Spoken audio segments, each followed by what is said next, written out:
Private First Class Noah Bennett decided Atlas was spoiled before the German shepherd even opened both eyes. It was 6:40 in the morning at the K-9 Recovery and Training Center, and a pale California sunrise was beginning to warm the windows of the small administrative office. Noah had arrived 10 minutes early, carrying a canvas bag, a fresh notebook, and the kind of disappointment he kept hidden beneath perfect posture. 3 days earlier, he had been removed from an advanced selection program after collapsing from exhaustion during a routine evaluation. No one called it punishment. His reassignment papers described the move as temporary recovery duty. Noah read it differently. To him, it meant he had failed. Then he stepped into Caleb Rowe's office and saw Atlas asleep beneath a blue fleece blanket. The adult German shepherd lay on a thick orthopedic bed beside Caleb's desk, his black and tan coat brushed clean, his head resting on a square pillow. A stainless steel bowl of warm water stood nearby. Above the bed hung a neatly folded canine raincoat, and a basket beside it held clean towels marked with Atlas's name. Noah stared at the arrangement as if he had entered the wrong building. Caleb, a white Marine in his mid-30s with close-cropped brown hair and calm blue eyes, sat behind the desk reviewing training records. He glanced up once. Bennett, Staff Sergeant. Noah placed his bag beside the wall and looked back at the sleeping dog. Is this the working K-9 unit? Caleb followed his gaze. Part of it. Atlas shifted beneath the blanket, released a quiet breath, and pulled the fabric closer with one paw. Noah raised an eyebrow. That dog has a better life than I do. One of Atlas's amber eyes opened. He studied Noah for several seconds, then closed it again. Caleb returned to the paperwork. He has better judgment, too. Noah could not tell whether the comment was a joke. He stood straighter. I thought working dogs slept in kennels. Some do, and they get pillows when they need one. Caleb finished signing a page, then walked over to Atlas. He knelt and gently checked each of the dog's front paws, running his fingers between the pads before wiping away a trace of dried mud with a clean towel. Atlas remained still, trusting every movement. Noah watched with growing disbelief. Should a working dog need that much attention? Caleb looked up. There was no irritation in his expression, only patience. Anything that works hard deserves care. The answer landed somewhere Noah did not want to examine. He folded his arms. My last instructor said comfort makes you soft. Caleb rose and placed the towel in a laundry bin. Comfort and care are not the same thing. Atlas stood, stretched, and stepped out from beneath the blanket. He was broad-chested and alert, nothing soft in the way he carried himself. He crossed the office, stopped in front of Noah, and sniffed the air near his hands. Noah held still. Atlas lowered his head toward the canvas bag, found the metal water bottle in an open side pocket, and nudged it with his nose. He always inspect new gear?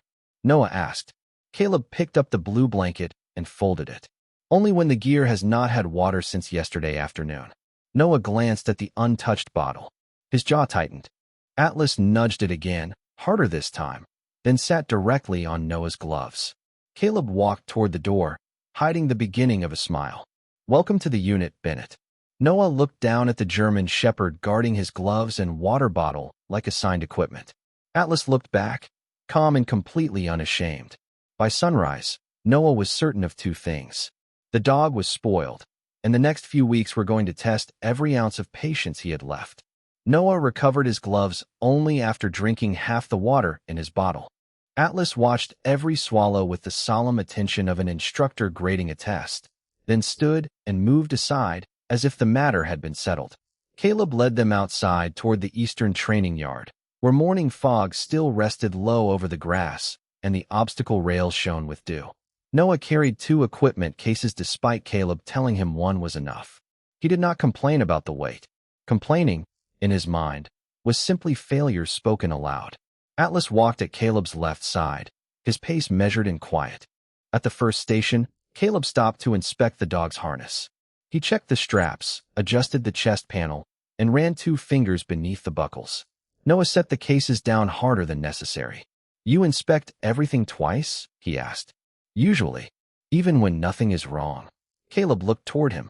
That is how you keep it that way. The answer followed Noah through the morning. Atlas completed scent drills, directional work, and a low obstacle course without hesitation. He moved with discipline, speed, and an awareness that made Noah's earlier judgment feel less certain. Still, the moments between exercises bothered him. Caleb offered Atlas water before the dog asked. He allowed him to rest on a padded mat instead of the concrete. During a briefing, Atlas placed his head across Caleb's knee, and Caleb continued speaking without moving him. Noah watched from the opposite chair. You let him do that during meetings? He is working. He looks asleep. Caleb glanced down at Atlas. He is listening to my breathing. Noah gave a short laugh. That sounds convenient. Atlas opened his eyes and looked directly at him. Caleb said nothing. Later, when the sun climbed higher, Noah stayed behind to reset the training markers. He worked quickly, carrying more posts than he needed and refusing the break Caleb suggested. Sweat darkened the back of his olive shirt. His breathing became shallow, but he kept moving. Atlas was lying beneath the shade canopy when his ears lifted. He rose, crossed the yard, and stopped in front of Noah. Move, Noah said. Atlas remained still. Noah stepped left. Atlas matched him. He stepped right. Atlas blocked him again. Caleb, your dog is interfering with the work. Caleb looked up from the equipment log. Put the posts down. I am fine. Atlas lowered his head, picked up the blue blanket from the edge of his bed, and carried it across the yard. He dropped it beside the shaded bench, then looked at Noah. 2 Marines nearby smiled. Noah felt heat rise into his face. He thinks I need a nap? Caleb closed the logbook. He thinks your breathing changed. My breathing is fine. Atlas walked to the water cooler, touched the spout with his nose, then returned to Noah. The smiles disappeared. Caleb's voice remained calm. Sit down, Bennett. Noah wanted to refuse. Every old lesson inside him said that stopping meant weakness, that rest had to be earned, and that anyone who noticed his limits had found something to use against him. But the yard had begun to tilt slightly at the edges. He placed the posts on the ground and sat beneath the canopy. Atlas pushed the blanket against his boot, then settled nearby without touching him. Caleb handed Noah a cup of water. Anything that works hard deserves care, he said again. Noah drank in silence. The words irritated him because some part of him wanted them to be true. Over the next several days, Atlas continued his quiet campaign. When Noah skipped lunch, the dog carried an empty food bowl to his desk. When he stayed late, Atlas lay across the office doorway. When Noah left his gloves beside a stack of unfinished reports, Atlas sat on them until Caleb turned off the lights. Noah called it bad behavior. Caleb called it observation. Atlas offered no explanation. He simply kept noticing the things Noah had spent years learning to hide. By the end of Noah's first week, Atlas had developed a routine that seemed designed to challenge every belief Noah carried into the unit. At 7 each morning, the German shepherd waited beside Caleb's desk until Noah arrived. If Noah entered with an empty coffee cup and no breakfast, Atlas followed him to the supply room and blocked the cabinet containing training gear until he ate something. If Noah tried to work through lunch, Atlas placed the blue blanket across his boots. If Noah stayed after the hallway lights dimmed, Atlas collected one glove and carried it to the door. Caleb never ordered him to do any of it. That irritated Noah most. He is making his own rules, Noah said one afternoon as he reset scent boxes along the western yard. The sky above the base had turned pale gray, and a cool wind moved through the eucalyptus trees beyond the fence. Caleb checked the distance between 2 markers. No, he is applying what he knows to things that are not his job. You decided that. Noah tightened the strap on his training vest. A working dog follows commands. Caleb looked toward Atlas, who was sitting near the gate with his ears angled toward the wind. A good one also notices what the handler misses. Noah wanted to answer, but Caleb handed him a sealed scent pouch and pointed toward the course. The exercise was simple. Noah would hide the pouch inside one of 6 wooden boxes, then direct Atlas through the search pattern while Caleb observed. Noah chose the farthest box, tucked the pouch beneath its false bottom, and returned to the start line. Atlas, seek. The dog moved forward, nose low, checking each station with calm precision. At the 3rd box, he paused. Noah leaned toward him. Keep going. Atlas did not continue. He turned away from the course and walked toward the equipment shed. Noah's patience snapped. Atlas, seek. The dog reached the open doorway, took Caleb's yellow rain shell from a hook, and carried it back across the yard. 2 nearby handlers stopped to watch. Atlas dropped the coat at Caleb's feet, then looked toward the darkening sky. A low rumble sounded somewhere beyond the hills. One of the handlers smiled. "Looks like your weather officer filed a report." Noah crossed his arms. He abandoned the exercise for a jacket. Caleb studied the clouds. "He smelled the rain before we did." "That does not excuse ignoring the command." Caleb picked up the shell. "The scent pouch will still be there in 5 minutes. The storm will not wait for permission." Noah glanced upward. The clouds had thickened quickly, turning the afternoon light flat and silver. Atlas returned to the course without being told, located the hidden pouch in less than 30 seconds, then sat beside the final box. Caleb nodded once. "Complete." Noah said nothing. He gathered the markers and carried them toward storage. Atlas followed, staying close enough that Noah could hear his steady breathing. At the shed, Noah set the equipment down and reached for another stack. Atlas stepped in front of him. "Not today," Noah muttered. He tried to move around the dog. Atlas shifted with him. Then the first drop of rain struck the metal roof. Another followed.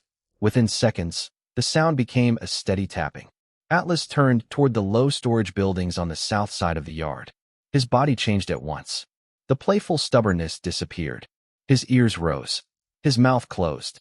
He stared toward the oldest warehouse, where Noah had spent the morning counting emergency supplies. Caleb noticed the change. "What is it?" Atlas moved to the fence, then back to Caleb, then toward the warehouse again. Noah shook his head. "He probably wants the blanket." Atlas ignored him. The rain grew heavier, and a gust of wind pushed dust across the yard. Caleb reached for the radio clipped to his belt.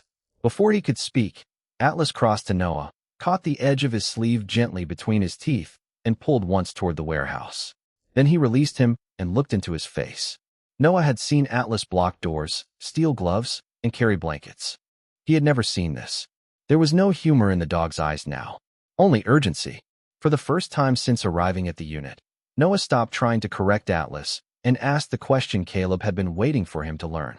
"What did you notice?" Caleb did not answer immediately. He watched Atlas's posture, then followed the dog's gaze toward the south warehouse. Rain swept across the yard in slanting sheets, blurring the low buildings behind the fence. The radio on Caleb's belt crackled with a weather alert. A drainage channel near the storage area was rising faster than expected, and all personnel had been ordered to clear the lower section of the base. Caleb pressed the transmit button. "Training yard copies. We are evacuating now." He turned to Noah. "Secure what is in your hands and head to the main building." Noah looked toward the warehouse. "The emergency inventory is still inside.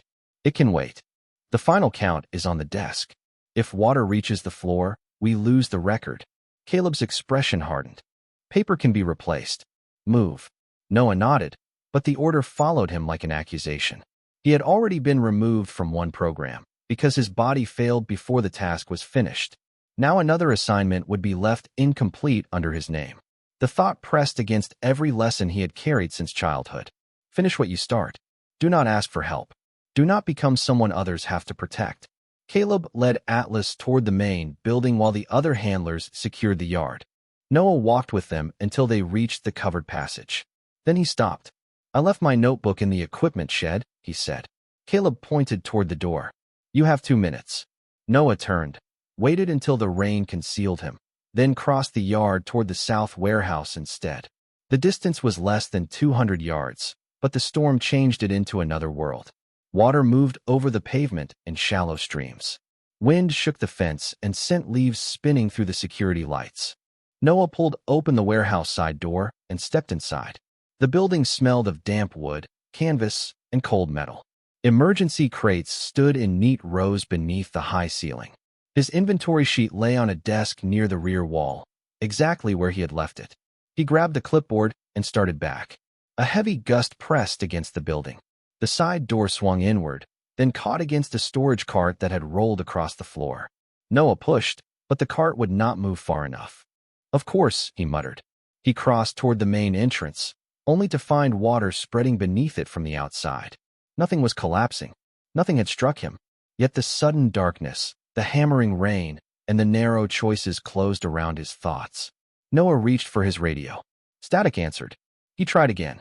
"Staff Sergeant Rowe, this is Bennett." No response. His breathing shortened. He knew the steps for staying calm. He had repeated them for others. Slow inhale. Count 4. Name what you can see. but his chest refused the rhythm. Back in the main building, Caleb checked the wall clock. More than 2 minutes had passed. Atlas stood at the entrance, staring through the glass. "He should be back," Caleb said. Atlas paced once, nose lifted toward the draft beneath the door. Then he ran to the office, pulled his yellow K9 raincoat from the hook, and dropped it at Caleb's feet. Before Caleb could reach for it, Atlas seized the blue blanket from his bed and carried it toward the exit. Caleb looked through the rain toward the equipment shed. The door stood open. Noah was not there. Atlas gave one sharp bark and faced the south warehouse. Caleb understood. He went back. Atlas pressed against the door, every line of his body pointing toward the storm. Caleb secured the raincoat around him, clipped on the lead, and took the blanket. "Find Bennett." Atlas stepped into the rain without hesitation, nose low, following the path Noah believed no one had seen him take. Atlas moved through the rain with purpose, the lead angled forward as Caleb followed across the flooded pavement. Water splashed around their boots and paws, but the German shepherd did not slow. He paused once near the equipment shed, lowered his nose to the ground, then turned sharply toward the south warehouse. Caleb tightened his grip on the blanket beneath one arm and spoke into his radio again. "Bennett, respond." Only static returned. The warehouse lights flickered in the distance. Atlas pulled toward a narrow service path beside the drainage channel, choosing higher ground where the water remained shallow. Caleb followed without question. By the time they reached the side entrance, rain had soaked through his sleeves. The door opened only a few inches before striking the storage cart inside. Caleb pushed again, but the gap remained too narrow. "Noah," he called through the opening. A faint answer came from deeper in the building. "Staff Sergeant." The voice was strained, but clear enough. Caleb leaned closer. "Stay where you are. We are coming around." Atlas pressed his nose near the gap, inhaled, then moved along the wall. He ignored the flooded main entrance and continued toward a low ventilation access panel beneath an overhang. The panel stood several inches above the rising water. Atlas stopped there and looked back at Caleb. "You hear him?" Caleb asked. Atlas touched the panel with one paw. Caleb crouched and listened. Behind the metal came the uneven sound of someone breathing too quickly. "Noah, can you hear me?" "Yes." "Good. You are not alone. Stay with my voice." Caleb checked the panel latch. It opened inward, but the space beyond was too small for him. Atlas could pass through safely. Caleb removed the lead and secured the blue blanket beneath the dog's harness strap. "Find Bennett." "Stay." Atlas slipped through the opening and disappeared into the dim warehouse. Inside, Noah sat against the rear wall beside the inventory desk, the clipboard still clutched in one hand. He had tried the breathing exercise again, but the storm had turned every sound into pressure. The door rattled. Rain struck the roof in relentless waves. His thoughts narrowed until the entire room seemed to shrink around him. Then he heard claws on concrete. Atlas emerged from between two rows of crates, yellow raincoat shining faintly beneath the emergency lights. Noah stared at him. "You came back." Atlas walked directly to him. He did not bark or pull at his clothes. He stood close, studied Noah's face, then lowered himself against Noah's side. The blanket came loose from the harness and fell across Noah's knees. For one strange second, Noah almost laughed. The same blanket he had mocked all week now lay warm and familiar beneath his hands. Atlas pressed his shoulder firmly against Noah's leg. His breathing remained slow. In, out, steady. Noah felt the rhythm through the dog's body. He placed one hand on Atlas's back. "I know what you are doing," he whispered. Atlas stayed still. Noah matched one breath, then another. The room did not change, but his awareness widened. He could see the green emergency light above the exit. He could feel the blanket under his fingers. He could hear Caleb's voice through the ventilation opening. "Bennett, report." Noah swallowed. "I am here. Atlas found me." "Good. Keep your hand on him. We are opening the service entrance." Caleb had already radioed the maintenance team, and 2 Marines arrived with tools within minutes. Together, they shifted the storage cart enough to create a safe opening. Caleb entered first. He found Noah still seated against the wall, the clipboard forgotten beside him, one hand resting on Atlas's wet coat. "Can you stand?" Caleb asked. Noah nodded, but Atlas remained pressed against him until he was fully upright. Caleb wrapped the blue blanket around Noah's shoulders. No one mentioned that it belonged to the dog. Noah looked down at Atlas, rainwater dripping from the German shepherd's ears. The spoiled dog had crossed a storm, found the safest route, and given him the one thing he had refused all week: care without judgment. They left the warehouse through the side entrance in a slow line, Caleb first, Noah beside him, and Atlas close enough that his wet shoulder brushed Noah's knee with every step. The maintenance team secured the door behind them while rain continued to sweep across the lower yard. By the time they reached the main building, Noah's breathing had steadied. The blue blanket remained around his shoulders, heavy with rain at the edges, but he did not remove it. Inside, warm air met them along with the scent of coffee, damp uniforms, and clean towels. Caleb guided Atlas onto the rubber mat near the office. "Stay." Atlas sat, water gathering beneath his paws. Noah expected Caleb to check on him first. Instead, Caleb knelt in front of the German shepherd and carefully removed the yellow raincoat. He ran both hands along Atlas's shoulders, chest, legs, and paws, searching for anything the storm might have hidden. Atlas stood patiently, ears relaxed, watching Caleb's face. Noah lowered himself into the nearest chair. "He is fine," he said, though the words came out quieter than he intended. Caleb looked up. "I know. Then why check everything?" Caleb lifted Atlas's left front paw and separated the thick fur between the pads. A small piece of gravel had lodged near the edge, no larger than a shirt button. Caleb removed it gently and placed it on the floor. Because fine is not the same as finished, Noah stared at the stone. He remembered every time he had watched Caleb wipe Atlas's paws, every time he had called the towels unnecessary, every time he had mistaken attention for indulgence. Caleb dried Atlas with a clean cloth, then spread another blanket over the dog's bed. Atlas circled once and lay down, but his eyes remained on Noah. Caleb poured warm water into the stainless steel bowl.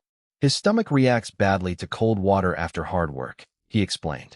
"The bed protects an old hip strain. The raincoat keeps his body temperature stable. The paw checks catch things before they become problems." Noah looked at the blue blanket around his own shoulders. "And this?" Caleb's expression softened. "That belonged to Mercer, Atlas's first trainer. He used it during recovery drills. Atlas learned that familiar scent and steady pressure could help someone come back to the present." Noah ran his thumb across the worn fabric. "So every time he brought it to me, he noticed you were pushing past your limit." The room grew quiet. Rain tapped against the windows, gentler now than before. Noah looked toward Atlas. "I thought he was being difficult. You thought care made him less capable." Caleb sat in the chair across from him. "It is the reason he is still capable." Noah lowered his eyes. "I went back because I did not want another unfinished task on my record. You disobeyed a direct safety order." "Yes, Staff Sergeant." "And you hid why?" Noah's jaw tightened. Caleb did not raise his voice. "Being honest after the fact does not erase the mistake. It does give us somewhere to start." Noah looked toward the floor. "I have not been sleeping much. I keep thinking if I work harder, no one will regret keeping me here." Atlas rose from his bed and crossed the room. He placed his head on Noah's knee, the same way he rested against Caleb during meetings. Noah did not push him away. Caleb watched them for a moment. "Tomorrow, you are meeting with the unit support officer." Noah braced for shame that never came. "And tonight?" he asked. Caleb handed him a cup of warm coffee. "Tonight, you sit down, drink that, and let the dog do his job." Noah rested one hand against Atlas's neck. For the first time since arriving at the unit, he did not mistake being cared for as proof that he had failed. The next morning arrived washed clean, with sunlight breaking through the last gray clouds above the base. Puddles reflected the training fences, and the air smelled of wet grass, coffee, and fresh canvas. Noah reported to the office at 7, expecting a reprimand, a formal review, or both. Instead, Caleb handed him a schedule with one appointment circled in blue ink. "Unit support officer at 9. Noah studied the page. "And after that, you come back here. That is all." Caleb looked toward Atlas, who was stretched across his orthopedic bed with the blue blanket beneath his chin. "That depends on whether you plan to follow instructions today."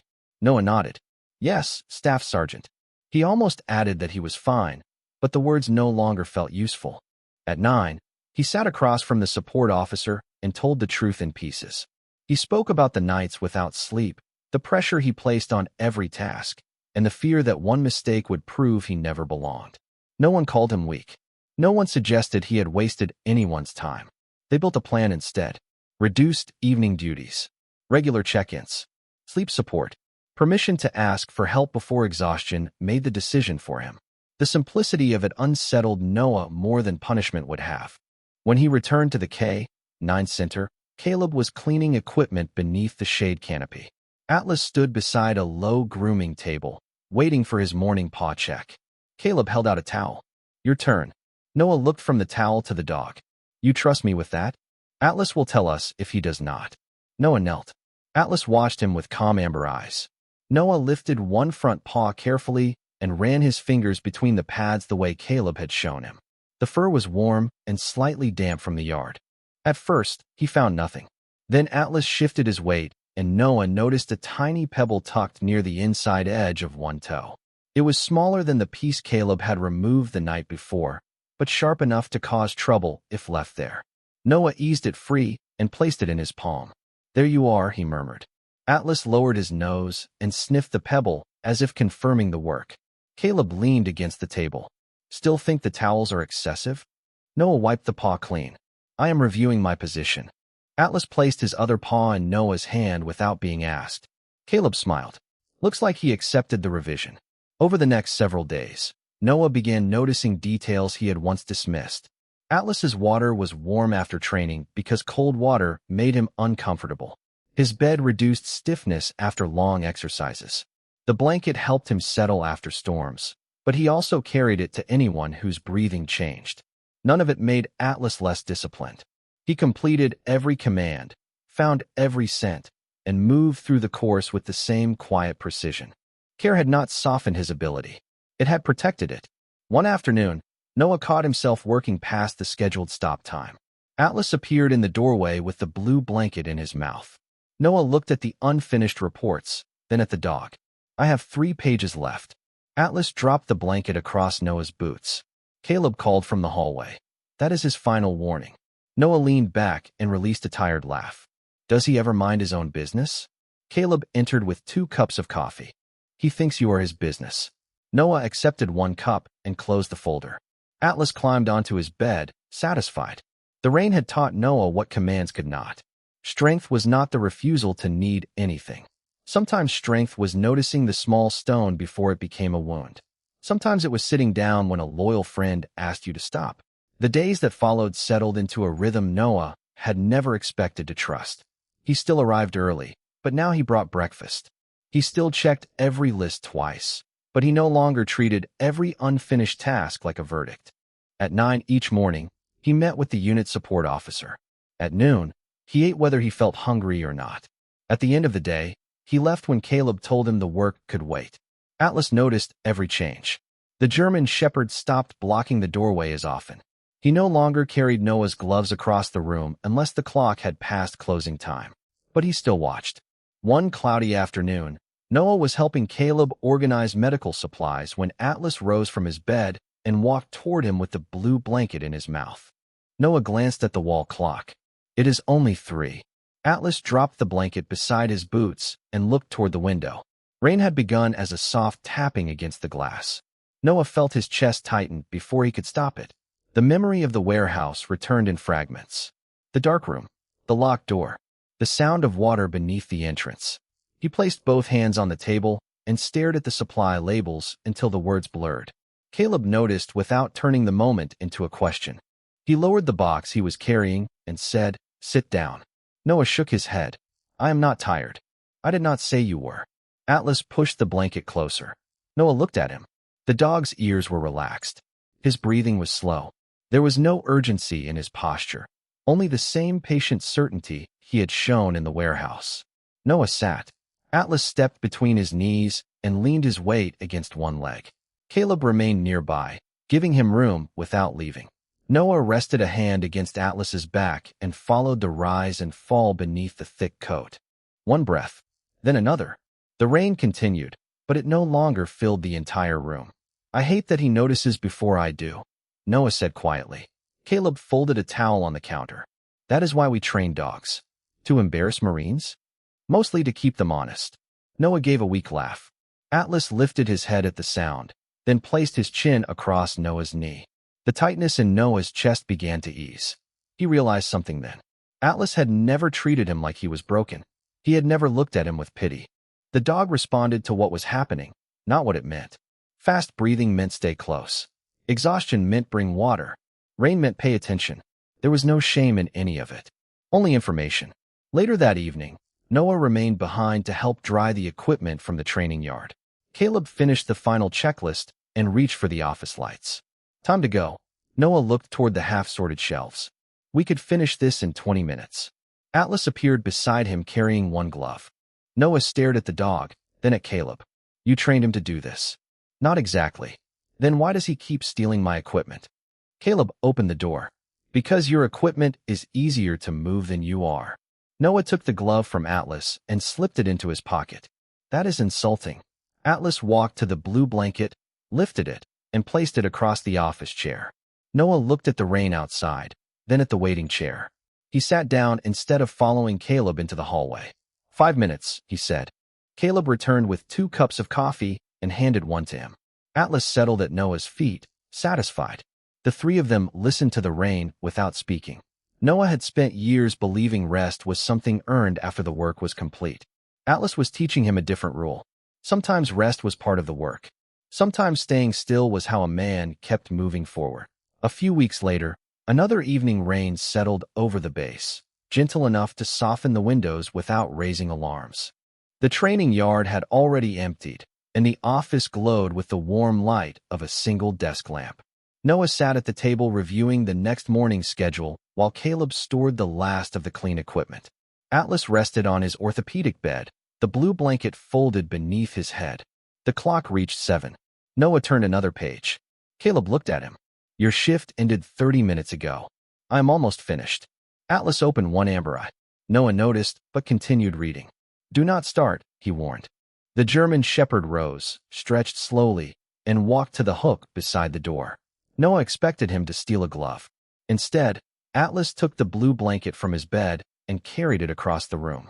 He dropped it over Noah's lap, covering the schedule. Noah stared down at the fabric.